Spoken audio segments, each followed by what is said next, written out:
Graças a Deus. Então, nós paramos aqui nesse slide, falando sobre a restauração do governo. E esse é o texto mais antigo que fala sobre o descendente que viria, o descendente da mulher, que é Cristo. E vimos também o descendente da serpente, que é o anticristo. E vai haver um confronto no final com essas duas personalidades bíblicas, tá certo? Cristo e o anticristo se confrontam no final. Mas coitado do anticristo, está perdido na mão do Messias, viu? Nosso Cristo tem todo o poder. Amém? Você vai ver o que vai acontecer com ele no final, daqui a pouco. Tranquilo? Passa o próximo então. A gente está falando sobre a restauração do governo da terra. E outro texto que fala sobre Jesus é esse texto aqui. O cetro não se arredará de Judá. Dessa vez, ele me mostra as tribos, a tribo que Jesus viria. Lá no Gênesis não é revelado, mas aqui já me mostra a tribo que Jesus viria. Isso eu chamo de revelação progressiva. À medida que você vai lendo os textos, a revelação vai crescendo. Agora a gente já sabe qual tribo Jesus viria, né? Qual tribo que ele viria? De Judá. De Judá. Aí ele fala, nem um bastão dentre seus pés, até que venha Siló. A ele obedecerão quem? Os povos. Observe que esse texto aponta para o governo de Cristo sobre a terra, reinando sobre todos os povos. Interessante isso, né? E a palavra Siló, passa o próximo, vem do hebraico Shilo, significa aquele a quem pertence. Então o cetro ali está simbolizando a autoridade, mostrando que a autoridade não sairia de Judá, da descendência de Judá, até que viesse Siló, aquele a quem pertence. Então Cristo da tribo de Judá é aquele que tem todo o domínio hoje, no céu, na terra e embaixo da terra. O nosso Cristo governa em 3 dimensões: céu, terra e embaixo da terra. Não tem para ninguém direito adquirido por causa da fidelidade a Deus. Assim como Adão pisou na bola, Cristo, no caso, não pisou na bola, teve uma vida perfeita diante do Senhor. E por isso, todo joelho se dobrará e toda língua confessará que Jesus é o Senhor, para a glória de Deus. Passa o próximo. Pode passar, passa o próximo também. Pronto. Porque o menino nos nasceu, um filho se nos deu, o governo está sobre os seus ombros. O seu nome será quem? Maravilhoso, Conselheiro, Deus forte, Pai da eternidade, Príncipe da paz. Para que se aumente o seu governo e venha a paz sem fim sobre o trono de Davi e sobre o seu reino, para o estabelecer e o firmar mediante o juízo e a justiça, desde agora e para sempre. O zelo do Senhor dos Exércitos para isso. Isaías 9, do 6 ao 7. Esse texto nos mostra a promessa do governo messiânico de Cristo, e é da descendência de Davi. Agora está me mostrando que Cristo vem da descendência de Davi, do rei Davi.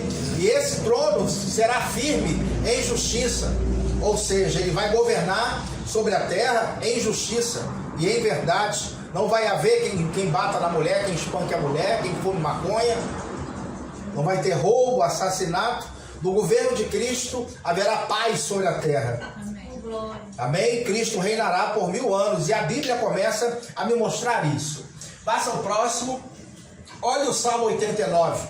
E a gente passa por cima dele e nem presta atenção, né? Olha só. Salmo 89, do 3 ao 4. Fiz aliança com o meu escolhido e jurei a Davi, meu servo, para sempre estabelecerei a tua posteridade e firmarei o teu trono de geração em geração. Uma promessa feita a Davi, que para sempre haveria um descendente da sua linhagem no trono. E o descendente da linhagem de Davi é quem? Cristo. Cristo é o descendente que viria. Passa o próximo, por favor. Pode passar o próximo. Falo-ei por isso meu primogênito, o mais elevado entre os reis. Davi era o primogênito? Não, havia os outros irmãos, ele era o último. Então, quando ele fala aqui sobre o primogênito, está se referindo a quem? Cristo, o primogênito dentre os mortos. Aleluia! Então o salmista aqui já está revelando que Cristo seria o primeiro de uma série, como a gente viu. o mais elevado entre os reis da terra. Conservar-lhe-ei para sempre a minha graça, e firme com ele, com esse primogênito, a minha aliança. A aliança foi feita por Cristo, e nós só cremos nela e recebemos então a nossa salvação. Quando ele diz, essa é a nova aliança do meu sangue, significa que Cristo fez uma aliança com Deus. Cristo estava representando os homens. Está entendendo, irmãos? E a gente crendo então naquele sacrifício, a gente entra nesse pacto, entramos nessa aliança. O texto também diz, farei durar para sempre a sua descendência. Agora, o detalhe, o seu trono como os dias do céu. Significa que o trono de Cristo ficaria para sempre firmado com ele sentado. Para alguém cumprir esse requisito de ficar para sempre no trono, essa pessoa tem que ser eterna. Quem concorda comigo aí? Para ficar para sempre sentado no trono tem que ser eterno, não tem? Cristo cumpre esse requisito? Faz 2000 anos que ele ressuscitou e continua vivo até hoje, né? E vai viver para sempre. Observe então como que a palavra de Deus ela vai ganhando mais forma diante dos nossos olhos. Textos do Antigo Testamento começam a fazer sentido, quando a gente vai ensinando eles de uma maneira gradativa, dentro do contexto certo. Vamos passar o próximo? Passa o próximo. Apocalipse 12:5 fala de uma mulher grávida. Os primeiros versículos fala de uma mulher grávida. Aquela mulher é a nação de Israel. A gente talvez veja isso mais para frente, tá certo? Mas veja, ali diz o seguinte: nasceu daquela mulher um filho varão, que há de reger todas as...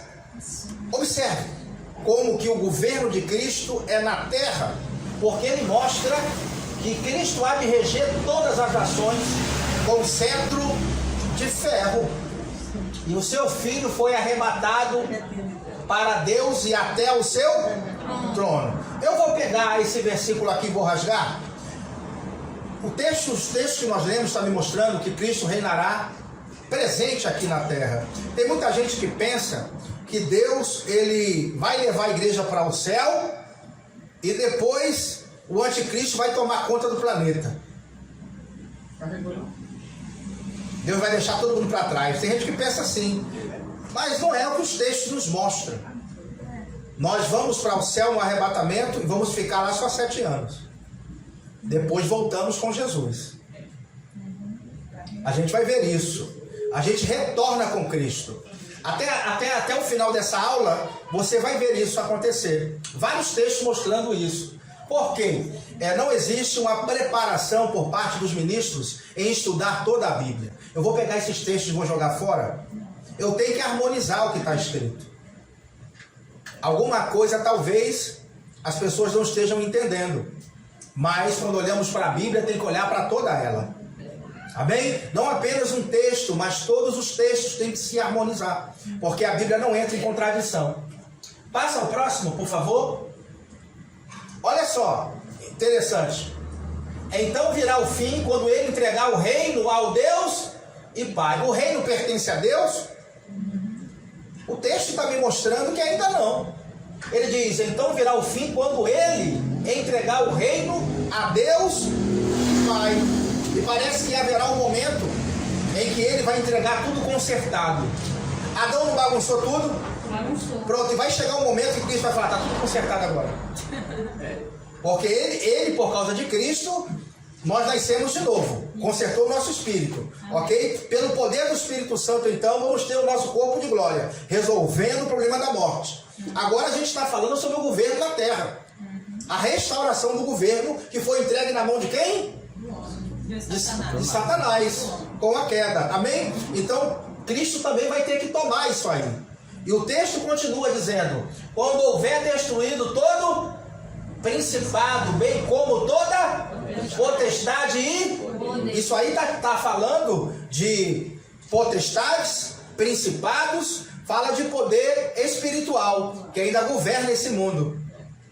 Ainda tem o Zé Pilintra, o Zé Pilantra, as Maria Bulambo, essa turma que corre quando a gente chega. Tá certo? E bota terror e o pessoal tem medo. Irmãos, sinceramente, nós somos muito poderosos para correr dessa turma, viu? Nós é que temos que botar eles para correr. Quando a gente se aproxima deles, eles falam, isso tem muita luz. É ou não é? Tem muita luz. Fica assim, bota a mão para trás. É a autoridade que a gente tem. Amém. Por causa do sacrifício de Jesus. Observe que também ele fala sobre poder e sobre domínio, mostrando que Cristo vai tomar todo o poder do planeta. Porque a Bíblia fala que toda língua confessará e todo joelho se dobrará. Ora, se vamos viver para sempre no céu, como que todo joelho vai se dobrar? Veja como que não faz sentido. Haverá um momento em que Cristo, na sua segunda vinda, ele vai começar a fazer uma limpeza na terra. E quando ele fizer essa limpeza, só justo vai entrar para o reino e ele está estabelecendo. Amém, irmãos? Amém. Todos os ímpios serão eliminados. Ele fala, porque convém que ele reine, até que haja posto todos os inimigos debaixo dos seus pés. Tem inimigo ainda? Olha o texto me mostrando que ainda tem coisa para acontecer. A obra de Cristo continua. 1 Coríntios 15, 24 que eu li. Passa ao próximo. Vamos falar um pouquinho sobre arrebatamento. Passa ao próximo. Vamos falar sobre segunda vinda. Qual é a diferença entre arrebatamento e segunda vinda? Tem uma galera pós-tribulacionista que acredita que tem só segunda vinda. O arrebatamento é só uma fantasia. Eles não acreditam que a igreja sai antes da tribulação. Eles acreditam que a igreja passa pela tribulação. Ora, se a igreja passa pela tribulação, por que então tem o arrebatamento? Né? Interessante, né? O arrebatamento é para pôr a igreja salva. Na próxima aula a gente vai falar 7 razões pelas quais a igreja não passa pela tribulação. 7 não, vou falar 3. Se eu falar 7, é umas 2 horas, né, Adriana? Então é melhor falar só 3, que dá uns 40 minutos mais ou menos, e a gente consegue falar de outras coisas. Mas tem um vídeo no canal, 7 razões pelas quais a igreja não passa pela tribulação. É só se divertir lá e assistir, né? As 7 razões. Mas veja, vamos falar então qual a diferença entre arrebatamento e segunda vinda. Arrebatamento é sem aviso. Então é em secreto. O arrebatamento acontece de repente, no abrir e fechar de olhos. Pisca aí. Vai ser como nos dias do dilúvio, quando Noé entrou na arca e ninguém percebeu. Amém. Então Cristo vem buscar a igreja antes da tribulação começar. É sem aviso. Próximo. É antes ou depois da tribulação? Antes da tribulação, para pôr a igreja salva da tribulação. Senão não teria propósito de arrebatar o povo no final da tribulação e voltar de novo. Teria propósito nisso? Não. Pensa bem, quantos casados nós temos aqui? Casado. A turma aí, ó, casados aí, pronto. Imagina só que seu marido, antes de casar com você, te dá uma surra daquelas. E depois do casamento concluído, ele vai para a noite de núpcias com você. Não vai acontecer nada, né, irmão? Não vai dar certo. Sim, nem no mundo real isso dá certo. Imagina a igreja sofrer 7 anos de tribulação. E no final, apanhada, toda arrebentada, e no final se encontra com o noivo. Vamos para as núpcias. Tu acha que se nós que somos homens não fazemos isso, imagine o Cristo, né? Veja que não encaixa nem no mundo natural. Veja, a igreja sai antes da tribulação. E o arrebatamento, o encontro com o Senhor é onde? Então temos três características. Primeiro, o arrebatamento é em secreto e sem aviso. Depois, é antes da tribulação, para pôr a igreja salva. Esse é o propósito do arrebatamento. E o encontro com o Senhor é onde? Nos ares. Cristo não pisa na terra. Ficamos com ele 7 anos. Depois dos 7 anos, voltamos com ele já casados. A gente vai ver isso aqui. A igreja volta com Cristo, porque ele vai governar a terra e vai precisar de nós.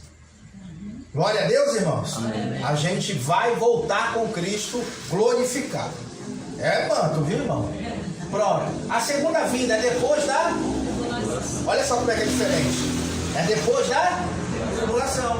E depois, todo olho... Tá vendo? Já não é uma coisa secreta. Já é visível aos olhos de todos. E... Cristo pisa onde? Na terra.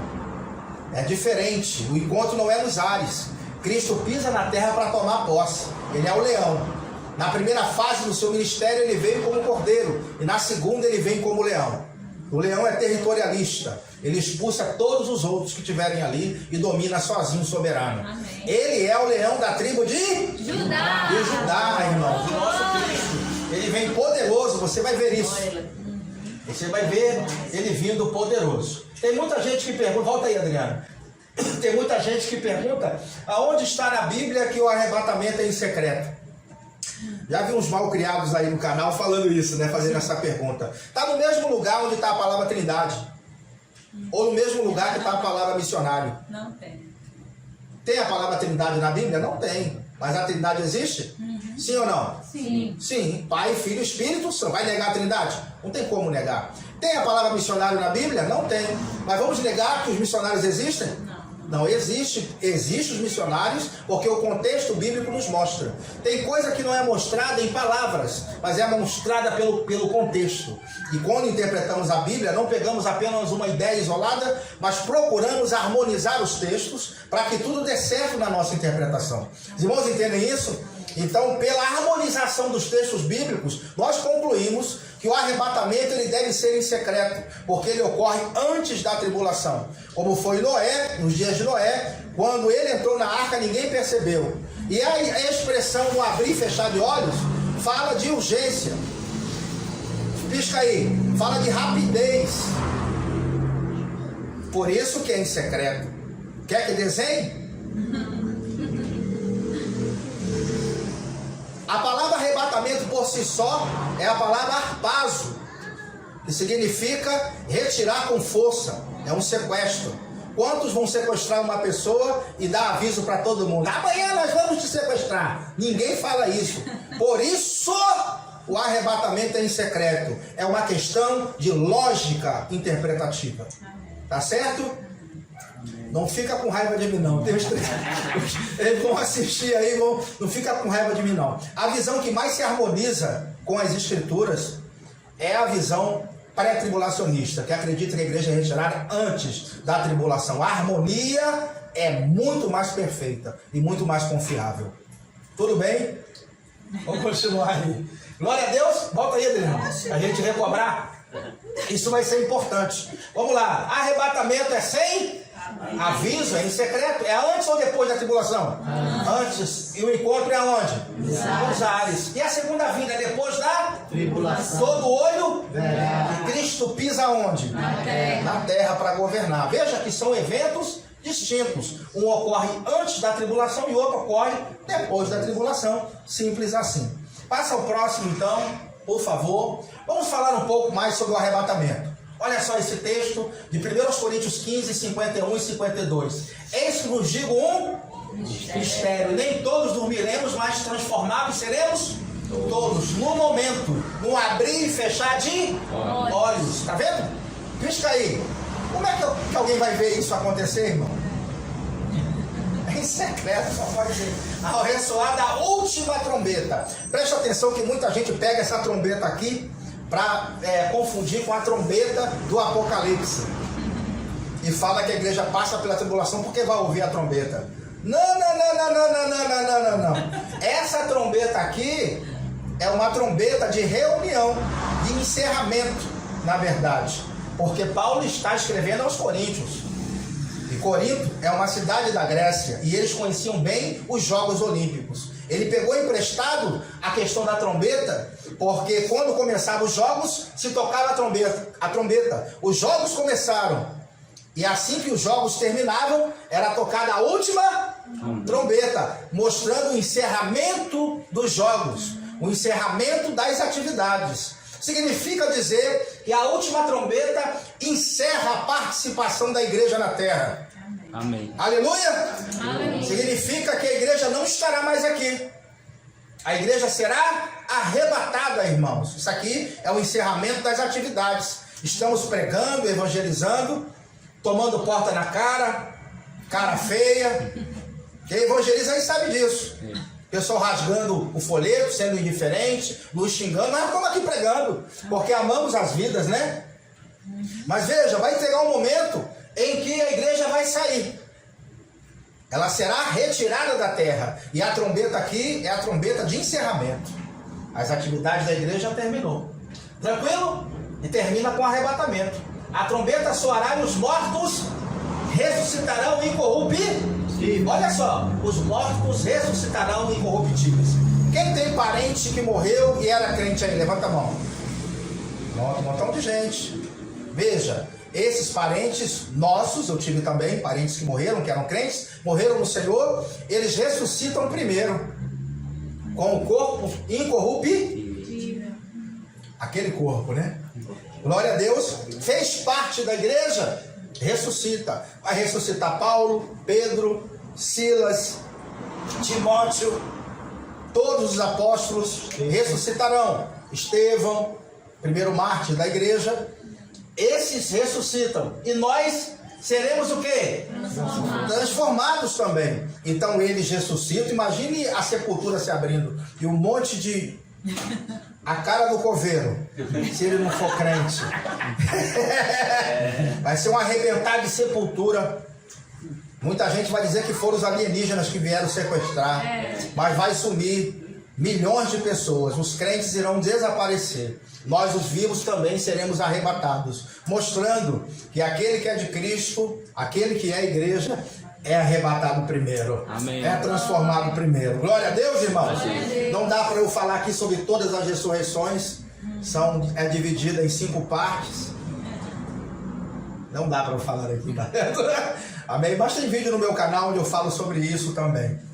Tranquilo, gente? Mas vamos continuar agora falando quem falou sobre o arrebatamento na Bíblia. Quem usou a palavra arrebatamento? O único que usou, o apóstolo Paulo. Por que só ele falou tão precisamente sobre o arrebatamento? Porque essa foi uma revelação que ele recebeu do próprio Jesus. Jesus apareceu para Paulo várias vezes, como ele afirma aqui, ó, em Atos 26:16. Mas levanta-te, ele está falando para o rei como foi o encontro dele com Jesus. E ele diz assim, ó: mas levanta-te e firma-te sobre teus pés, porque por isto te apareci. Jesus falando para ele: para te constituir ministro e testemunha, tanto das coisas que me viste, como daquelas pelas quais te aparecerei ainda. Jesus está falando para ele: eu estou aparecendo para você agora e vou aparecer outras vezes para você. Veja só, que quando se tratando do apóstolo Paulo, as revelações dele eram profundíssimas. Muitas delas vieram do próprio Jesus. Jesus falava, sentava assim: vamos falar hoje sobre justificação pela fé. Começava a falar com ele, lembra do texto tal, ia falando com ele. É forte o que eu estou te falando. A revelação do arrebatamento foi dada pelo próprio Senhor, pela boca de Jesus a Paulo. Nem todos os apóstolos tiveram essa revelação, por isso que não há registro. E aonde os pós-tribulacionistas se estrepam, né? Vamos dizer assim, porque eles não conseguem entender isso. É uma revelação que foi dada para Paulo especificamente, onde ele traz detalhes. Vamos ver aqui? Passa o próximo. Pois se cremos que Jesus morreu e ressuscitou, assim também Deus, mediante Jesus, trará em sua companhia os que dormem. Dormir ali é morrer. Aí ele diz: ora, ainda vos declaramos por palavra de quem? Veja que ele está dizendo que o que ele vai dizer agora, quem é que está revelando para ele, que revelou? Foi o Senhor Jesus. Como ele fala no texto da ceia: eu recebi do Senhor o que também vos entreguei. Então Jesus falou para ele: a ceia deve ser feita assim. O próprio Cristo falou para ele como seria o arrebatamento também. Aí ele fala: ainda vos declaramos por palavra do Senhor isto: nós os vivos, os que ficarmos até a vinda do Senhor, de modo algum precederemos os que dormem, porquanto o Senhor mesmo, dada a sua palavra de ordem, ouvida a voz do arcanjo e ressoada a trombeta de Deus, descerá da onde? Do céu. E os mortos em Cristo, quando fala mortos em Cristo, se refere àqueles que morreram sendo crentes, sendo participantes da igreja, ressuscitam primeiro. Depois nós, os vivos, os que ficarmos, seremos arrebatados junto com eles, entre nuvens, para o encontro do Senhor aonde? Está vendo como que o arrebatamento é em secreto, porque é um abrir e fechar de olhos, é um rápido, é relâmpago, e ele diz que o encontro é nos ares, assim estaremos para sempre com o Senhor. Aí tem gente que pega esse texto aqui e diz: vamos morar para sempre no céu, porque estaremos para sempre com o Senhor. Mas não lê o restante da Bíblia, que mostra Cristo voltando, e a igreja voltando com ele. Não preste atenção nesse detalhe, que Cristo, esse aqui não é o encerramento da questão. Saímos para sempre com o Senhor, porque onde vai a corda, vai a caçamba. Onde Cristo estiver, a noiva está junto. E vou te mostrar no final Cristo voltando e a igreja voltando com ele. Amém. Tudo bem, gente? A igreja retorna com Cristo. Ela fica 7 anos. Depois retorna casada como esposa. Sobe como noiva e volta como esposa já casada. Te mostro isso daqui a pouco. Passa o próximo, por favor. Segunda vinda. Olha só a diferença. A segunda vinda. Logo em seguida a tribulação daqueles. É depois da tribulação? É. Olha só. Tem texto que mostra depois da tribulação daqueles dias. A segunda vida já é depois da tribulação. Ele fala: o sol escurecerá, a lua não dará a sua claridade, as estrelas cairão do firmamento e os poderes do céu serão o quê? Abalados. Então aparecerá no céu o sinal do Filho do Homem. Todos os povos da terra se lamentarão e verão. Olha só, é visível aos olhos de todos, e verão o Filho do Homem vindo sobre as nuvens do céu com poder e muita. Veja que a primeira aparição é em secreto, só para a igreja, antes da tribulação. O encontro com o Senhor é onde? Nos ares. Agora, a segunda vinda é depois da tribulação e todo o olho verá. Já é um outro evento diferente. Dá para perceber a diferença? Amém. São 2 eventos distintos. Passa o próximo. Aí eu vou ler o texto do Antigo Testamento de Zacarias. Pode passar o próximo, Adriana. Naquele dia estarão os seus pés sobre o Monte das Oliveiras, que está de fronte de Cristo pisa na terra, que eu estou te mostrando, ó, de Jerusalém, para o Oriente. O Monte das Oliveiras será fendido pelo... Quando ele pisar, o Monte das Oliveiras vai se abrir. Olha, pense numa pisada. É forte que eu estou te falando. Aí ele fala: vai ser fendido pelo meio, para o Oriente, para o Ocidente, e haverá um vale muito grande. Metade do monte se apartará para o norte e a outra metade para o sul. Os geólogos identificaram uma falha geológica. Está só esperando, já tem uma falha ali. Quando ele pisar, vai ser uma pisada daquelas e vai se abrir o Monte das Oliveiras. Quantos se recordam quando Jesus está se despedindo dos discípulos? Em Atos capítulo 1, quando os discípulos falam assim: é nesse tempo que você vai restaurar o reino a Israel? E ali ele diz assim: não vos compete saber tempos ou épocas que o Pai reservou para a sua eterna glória. Aí ele fala: mas recebereis poder e tal, e tal, e tal. Depois Jesus vai subindo ao céu, não é? E ali os discípulos ficam assim, vendo ele subir. Aí 2 anjos aparecem. Aí fala o que para eles? Ele fala assim: varões israelitas, esse mesmo Jesus que vocês estão vendo subir, há de descer. Amém. Da mesma forma como subiu. Amém. Ou seja, ele subiu do Monte das Oliveiras e vai retornar onde? No Monte das Oliveiras. Glória a Deus. Então veja que Cristo, ele sobe, leva a igreja antes da tribulação começar. Depois dos 7 anos ele volta para tomar o governo, porque afinal de contas o governo vai estar na mão do anticristo. E você acha que Deus vai deixar a terra toda destruída na mãozinha do Senhor anticristo? Quem acha isso aí? Vai deixar tudo na mão de Satanás e ele governando aí? É assim que acaba a história? Nosso Deus é um Deus organizado, de planejamento. Amém. Ele mostrou o que ia acontecer aos profetas. E nós estamos aqui estudando as profecias.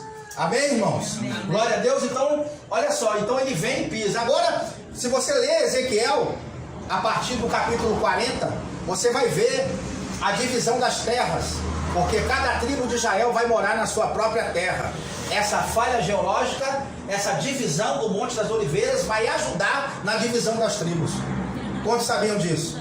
Isso aqui está só adiantando o processo. Amém? Porque os judeus vão morar na sua própria terra, conforme foi prometido a Abraão. É forte, né? Glória a Deus. Vamos lá. Cristo vem para tomar o governo? Vem. Apocalipse 19. Olha só o que vai acontecer. Apocalipse 19. Alegremos-nos e exultemos e demos-lhe glória, porque são chegadas as bodas do Cordeiro, cuja esposa já não é mais noiva. Amém. Veja, nós subimos com Cristo. Antes da tribulação começar, somos noiva. Ok? a tribulação começa, são 7 anos de tribulação. E no final da tribulação voltamos com Jesus. Tranquilo? Deixa eu te mostrar aqui a divisão do livro do Apocalipse para você entender o que nós estamos lendo aqui. Capítulo 1 do Apocalipse é a introdução do livro. Capítulos 2 e 3 são as cartas das 7 igrejas da Ásia. Capítulos 4 e 5 está mostrando a igreja no céu após o arrebatamento. A gente vai falar nisso. Beleza? Do 6 ao 18 é a tribulação. Do 6 ao 18 é o quê? A tribulação. Ali não tem nenhuma referência da igreja. Engraçado, né? Que do 1 ao 3 tem 19 citações da igreja. 19. E do 6 ao 18 nenhuma. Mostrando que a igreja não passa pela tribulação. Do 6 ao 18 é a tribulação. A igreja só é citada, mencionada no 19. No céu voltando com Jesus. Olha só, é mais um indício que a igreja não passa pela tribulação. Estamos lendo 19, que é o capítulo da segunda vinda de Cristo. Segunda vinda é diferente de arrebatamento? Aqui nós estamos falando já depois da tribulação, a gente voltando com Jesus. João está tendo a imagem de tudo no céu, vendo a esposa se preparando. Olha a visão de João, ele diz: alegremos-nos, exultemos e demos-lhe glória, porque são chegadas as bodas do cuja esposa já não é mais noiva, veja, assim mesmo já se ataviou. Aí ele diz: pois lhe foi dado vestir-se como? Linho finíssimo. Como está vestido ela? Linho finíssimo. Guarda isso aí, viu? Vai ser importante daqui a pouco. Resplandecente e puro. Porque o linho finíssimo são os atos de justiça dos santos. Eu quero parar aqui para ensinar algo para os irmãos. Existem coisas que a gente vai aprendendo e vai levando na bagagem. Mas quando a gente vai vendo dentro da Bíblia, dentro do contexto, a gente vê que aquilo é uma barca furada. A gente vai andando segundo o conhecimento que a gente tem até certo ponto. Depois o conhecimento ele vai sendo ampliado e a gente vai então melhorando, refinando o nosso entendimento. Existe um entendimento errado sobre as 10 virgens. Quem já ouviu aqui que as 10 virgens são a igreja? Já. Quem já ouviu isso aqui? Eu já preguei muito, até se emocionava. Até me arrepiava todo. Não tinha entendimento. Tranquilo? Mas, como que Jesus vem buscar 10 virgens? Ele não é polígamo. Ele vem buscar uma única virgem, é ou não é? Ele vem buscar 10 virgens. Já está errado, tá vendo a interpretação? Já por aí. Então, quando a gente vai falar sobre bodas do Cordeiro agora, as bodas do Cordeiro, no caso, não é a cerimônia de casamento. As bodas do Cordeiro é a festa de casamento. As bodas do Cordeiro é o que então? A festa de casamento. Porque a noiva, que era noiva e agora já é esposa, já se casou. Já teve as vias de fato, vamos dizer assim. Porque em Israel acontecia assim. Se alguém estava interessado em outra pessoa, havia aquele acordo entre família. O pai da noiva fazia uma cerimônia, chamava os amigos para essa cerimônia. E o pai do noivo com o noivo ia até a casa deles. Chegava ali, chamava os amigos e se fazia aquela cerimônia onde eles iriam fazer os votos. O noivo com a noiva. Tudo bem? O noivo e o pai do noivo pagavam o dote. Tá entendendo? Pagava o dote. Uma vez que o dote foi pago, os votos foram feitos, normalmente se falava assim: vamos preparar lugar. Preparar lugar para quê? O lugar para noite de núpcia, para as vias de fato, para a relação do casal.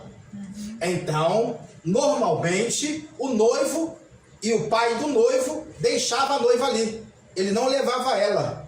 Ele ia direto, então, preparar o lugar. Após certo prazo, ele vinha buscar ela agora para levá-la para a noite de núpcias, para as vias de fato, para a relação do casal. Ele podia buscar ela a qualquer momento, porque ela já era dele, ele já tinha pago o dote. Amém? Ela já era dele. Ele podia buscar ela em secreto sem avisar ninguém. Legalmente falando, ela já pertencia a ele. Então ele podia buscar quando ela estivesse lavando louça, quando ela estivesse no campo. Ele podia vir buscar ela a qualquer momento, porque ela já era dele.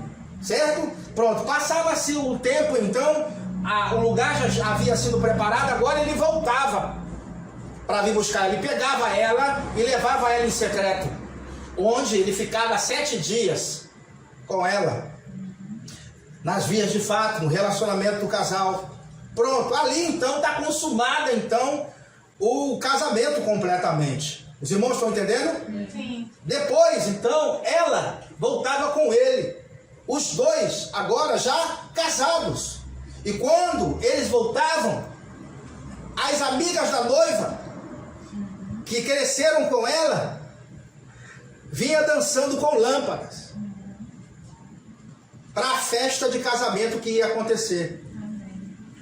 Para eles irem para a festa de casamento, porque aqui a festa de casamento acontece logo após a cerimônia, é ou não é? Em Israel não era assim, acontecia a cerimônia, depois é que tinha as vias de fato, e depois das vias de fato é que havia a festa de casamento. Os irmãos estão entendendo isso? Amém. Depois que tudo acontecia, então aí sim havia a festa de casamento. Então quando ele voltava com ela já casado, agora, os dois, aí vinha a ceia das bodas, ou as bodas do cordeiro nesse caso aqui, que é a festa de casamento. As amigas da noiva vinham dançando com lâmpadas, que são as virgens da parábola. Veja que as virgens da parábola então não é a noiva, mas as amigas da noiva. Amém. Os irmãos estão entendendo? Agora vamos encaixar no texto. Então olha só, Jesus já pagou o dote? Sim. Preço de sangue? Amém. Preço de sangue está bem pago? Tá. Pode buscar a qualquer momento? Pode. Pode. Ele vem buscar a igreja então e a leva. O casamento ficava 7 dias. Vamos ficar 7 anos. Amém. Durante a tribulação na terra comendo solto, nós com o Senhor nas nossas núpcias. Amém, glória a Deus. Depois então dos 7 anos de tribulação, estamos lendo Segunda Vinda de Cristo, capítulo 19, a noiva, a esposa agora não é mais noiva, ó, esposa está se preparando para a festa de casamento. Então quando a igreja voltar para a terra, os convertidos da tribulação, porque vai ter conversão na tribulação? Vamos ver isso bem. Vai ter conversão durante a tribulação. Os convertidos da tribulação é que são as virgens da parábola, que são as amigas da noiva. Amém. Os irmãos entenderam isso? Olha só como se encaixa perfeitamente no texto, e a gente não precisa fazer malabarismo se olharmos um pouco a história e entendermos bem quando uma parábola é falada, qual o peso que ela tem. Eu não vou nem entrar em Mateus 25 para não dar um nó na cabeça de vocês. Mas vamos então seguir daqui. Tudo tranquilo, gente? Estamos vendo então que ela se preparou agora para a festa de casamento, que Jesus está voltando com ela casado depois da tribulação. E os convertidos da tribulação são as virgens da parábola. Tranquilo? Que vão para a festa de casamento, que é a ceia do cordeiro, ou as bodas do cordeiro. Aí ela está vestindo como? De linho finíssimo, resplandecente e puro, porque o linho finíssimo são os atos de justiça dos santos. Agora vai fazer sentido o outro versículo que vamos ler. Passa ao próximo, por favor. Olha, viu o céu aberto e eis um cavalo que cor? Branco. O seu cavaleiro se chama Fiel e julga e peleja com? Justiça. Os seus olhos são como chama? De fogo. Na sua cabeça há muitos? Diadema. Tem um nome escrito que ninguém conhece senão ele? Está vestido com um manto tinto de sangue, e o seu nome se chama o Verbo de Deus. E seguiam-no os exércitos que há no montando em cavalos. Está vestido como? Linho finíssimo. Branco e puro. glória a Deus. Veja que a igreja volta porque está vestida de linho finíssimo, branco e puro. Volta com Cristo, não fica no céu. A igreja volta com Jesus na segunda vinda, porque ele está vindo governar e reinar. Glória a Deus, irmãos. Glória. Veja bem, ficamos no céu por quanto tempo então? 7 anos. Depois voltamos com Jesus. O texto é claro. A gente vai ler mais passagens mais para frente e as coisas vão se encaixando melhor. Tudo bem? Passa ao próximo. Aí, quando ele chegar, vai ter inimigo aqui? O anticristo vai estar governando. Ele não se levanta durante a tribulação? Pronto, é ele. Então, olha só o que vai acontecer. Sai da sua boca uma espada afiada para com ela ferir as Nações. e ele mesmo as regerá com cetro. De fé. Veja como é que ele vai governar as nações. Tudo bem? Aí ele fala, e pessoalmente pisa o lagar do vinho, do furor da ira do Deus Poder. Todo-Poderoso. Tem no seu manto e na sua coxa o nome escrito, Rei dos Reis e Senhor dos. Então viu o anjo posto em pé no sol e clamou com grande voz, falando a todas as aves que voavam pelo meio do céu: vinde reunir-vos para a grande ceia de Deus, ao que vai ser servido na ceia, para comer carne de reis, carnes de comandantes. Aí ele fala, carnes de poderosos, carne de cavalos e seus cavaleiros, carne de todos, quer livres, quer escravos, tanto pequenos como grandes. Observe então, e vai haver um conflito. Esse texto aqui, você pode ver ele em Ezequiel 39, falando da grande ceia de Deus, porque quando Cristo vier, o anticristo vai estar aqui governando e vai haver um confronto. Vamos ler o próximo. E vi a besta. Quem é a besta? O anticristo. O anticristo. E os reis da terra, com seus exércitos, congregados para pelejarem contra aquele que estava montado no cavalo e contra o seu. Tá vendo? Ele vai pelejar contra aquele que está montado no cavalo. Quem está montado no cavalo? Cristo. Ele vai pelejar contra ele. O texto diz, mas a besta foi aprisionada, e com ela o falso profeta, que com os sinais feitos diante dela seduziu aqueles que receberam a marca da besta, e eram os seus adoradores, os adoradores da sua imagem. Os dois foram lançados o quê? Vivos, dentro do lago de fogo, que arde com o enxofre. Já vai tarde, né, irmão? Vai ser lançado vivo. O restante foram mortos com a espada que saía da boca daquele que estava montado no cavalo, e todas as aves se fartaram das suas carnes. Observe então que haverá um confronto entre Cristo e os exércitos do anticristo. Mas veja que a gente nem peleja. Aqui a gente nem peleja. O anticristo então é destruído. Passa o próximo. Então Cristo toma o governo temporal da terra, porque o anticristo vai unificar os governos. Ele vai estar dominando boa parte do mundo. Cristo, quando derrubar ele, então toma o poder temporal. Lembra? E agora ele vai tomar o poder espiritual. Ele diz, então vi descer do céu um anjo, tinha na mão a chave do abismo e uma grande corrente. Ele segurou o dragão, a antiga serpente, que é quem? E o diabo, Satanás, e o prendeu por quanto tempo? 1000 anos. Lançou no abismo, fechou e pôs selo sobre ele, para que não mais enganasse as, até que se completasse os 1000. Depois disso é necessário que ele seja solto por um pouco de tempo. Por que Satanás vai ser solto depois dos 1000 anos? Daqui para o final eu revelo, viu? Não de hoje, mas no final da série. Vocês precisam de mais escatologia dentro de vocês para entender o que eu vou dizer. Senão não vai adiantar. Tá certo? Aqui é contra-gota, né? É muito assunto para uma noite só. Passa ao próximo. Então Cristo toma o poder temporal e prende Satanás. Então ele toma a autoridade do planeta ou não toma? Da mão de Satanás. Toma. Isso vai acontecer quando? Na segunda vinda dele. Agora, Cristo reina. 1 Coríntios 15, 24, vamos repetir esse texto. Então virá o fim, quando ele entregar o reino a Deus e Pai, quando houver destruído todo o que? Bem como toda e todo poder, porque convém que ele reine, até que haja posto todos os inimigos debaixo dos seus pés. Veja bem que a gente acabou de ver Cristo fazendo isso. Passa ao próximo então. Ele vai reinar por 1000 anos. Veja, vi também tronos, e nestes se sentaram-se aqueles, os quais foi dada a autoridade de julgar. Vi ainda as almas dos decapitados por causa do testemunho de Jesus, bem como por causa da palavra de Deus, tantos quantos não adoraram a besta, nem tampouco a sua imagem, e não receberam a marca na fronte e nem na mão, e viveram e reinaram com Cristo durante quanto tempo? 1000 anos. Então Cristo, após a sua segunda vinda, ele reina na terra por quanto tempo?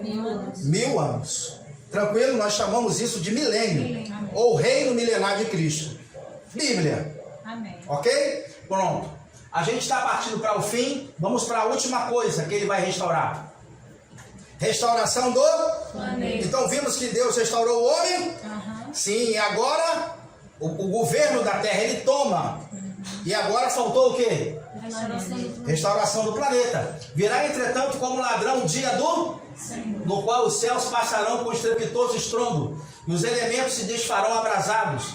Também a terra e as obras que nela existem serão atingidas, visto que todas essas coisas hão de ser assim desfeitas. Deveis ser tais como os que vivem em santo procedimento e piedade, esperando e apressando a vinda do dia de Deus, por causa do qual os céus incendiados serão desfeitos, e os elementos abrasados se derreterão. Nós, porém, segundo a sua, esperamos novos céus e nova, nos quais habita a justiça. Veja, ele promete novos céus e nova terra, onde habita a justiça. Abra comigo a sua Bíblia, graças a Deus, vamos abrir pelo menos esse texto.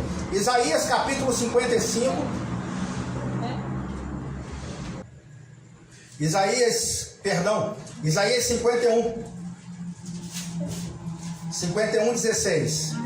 Por que ele está falando sobre nós segundo a sua promessa? Pedro era judeu, lia o Antigo Testamento e cria nos profetas. A gente não lê os profetas. A igreja não leu para os profetas. A gente não se importa com o que vai se cumprir com os judeus. Mas sabia que a gente está entrelaçado com os judeus em seu destino? Promessas que foram feitas a eles têm que se cumprir. A igreja está bem. Os judeus precisam se converter. Existe promessa para eles. Está entendendo? E Pedro está falando aqui de uma promessa que foi feita a eles. De novos céus e nova terra. Vamos ler? Isaías 51:16. Põe as minhas palavras na tua boca e te protejo com a sombra da minha mão, para que eu estenda novos céus, funde nova e diga a Sião, tu és o meu povo. Agora, Isaías 65:17.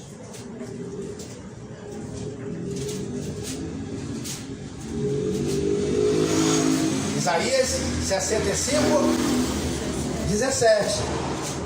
Pois eis que eu crio novos céus e nova.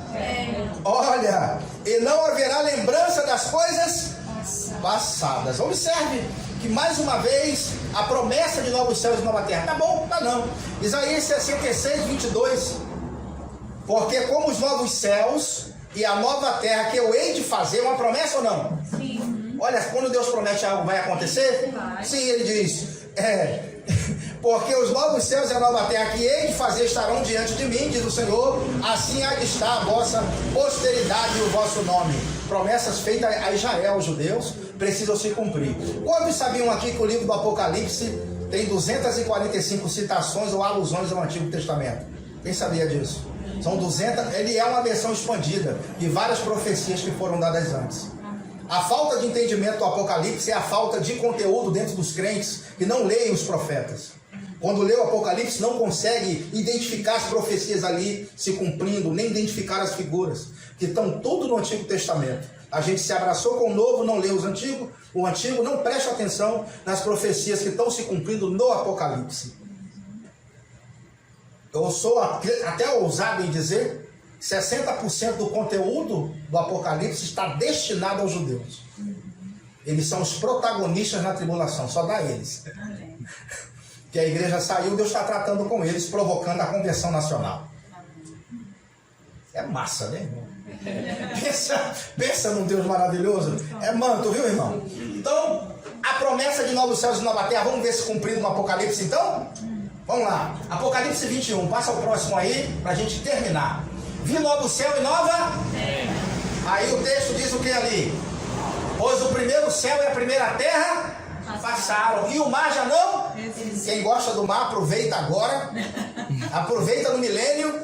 Mas já tem 1000 anos ainda. Não, mas quem vai ficar no milênio? A gente. Vamos governar com Cristo na terra por 1000 anos. É ou não é? Sim. No milênio vamos ter ainda o mar. E vai poder com o corpo de glória mergulhar lá fundo, né? Bem fundo, né? Vai morrer. Aí é só alegria, 1000 anos, né? Desfrutando. A gente vai estar bem, vai morrer. Atravessar a parede, poder visitar as galáxias. Corpo de glória, irmão. Mistério. Aí ele fala, e o mar já não existe. Vi também a cidade santa, a nova Jerusalém, que descia do céu da parte de Deus, ataviada como noiva, adornada para o seu esposo. Então ouvi grande voz vinda do trono dizendo: eis o tabernáculo de Deus com os homens está. Deus habitará com Eles. Você quer ler de novo comigo? Vamos ler de novo? Deus habitará com Eles. Para não dizer que foi sem querer, ele vai repetir. E eles serão povo De Deus. e Deus mesmo estará com. Eles. Veja, a nova Jerusalém desce do céu. Vai ter novos céus e nova terra, o mar já não vai existir. E essa cidade, que é um cubo perfeito, tem 2.250 quilômetros de extensão, altura e profundidade. É um quadrado, um cubo perfeito. Ela desce do céu. Não existe uma cidade desse tamanho no mundo. Eu creio que a secagem do mar é para comportar também essa cidade. E a gente vai morar nessa cidade. Por que é garantido? Porque o nome dos apóstolos estão no fundamento da cidade. Glória a Deus, irmãos. A gente tem acesso à cidade. Vamos entrar pelas portas. Coisa linda, né? Pronto. Aí a Nova Jerusalém desce. E Deus mesmo vai descer. Se a gente vai viver para sempre no céu, como se ensina e pregam por aí, o que eu faço com esse texto? Está me mostrando que a cidade desce no final do milênio, novos céus e nova terra são criados, e a cidade vai descer. E Deus mesmo desce. E Deus mesmo estará com eles, mostrando que nunca foi ideia de Deus se separar do homem. Amém. Glória a Deus, irmãos. Glória a Deus. Então o texto é claro, me mostra isso. E agora, passa ao próximo. Último texto da noite. E lhes enxugará dos olhos toda, e a morte já não Existirá. já não haverá nem porque as primeiras coisas, e aquele que está sentado no trono diz: eis que faço nova todas as Coisas. e acrescentou: escreve, porque essas palavras são fiéis e Verdadeiras. eis que faço nova todas as coisas. Pode passar no próximo. Deus restaurou o homem, restaurou o governo e restaurou o planeta. Amém.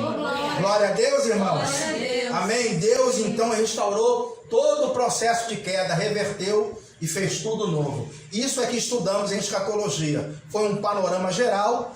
Na próxima aula a gente vai parte por parte Amém. trabalhar, porque foi só uma visão geral. Tá certo, irmãos? Então Deus abençoe, foi bom demais estar com vocês. Amém. Louvado seja Deus. Se você não é inscrito no canal, se inscreva no canal, dê o seu like e compartilhe esse vídeo com mais pessoas. É bênção demais estar com vocês. Pode terminar aí a transmissão.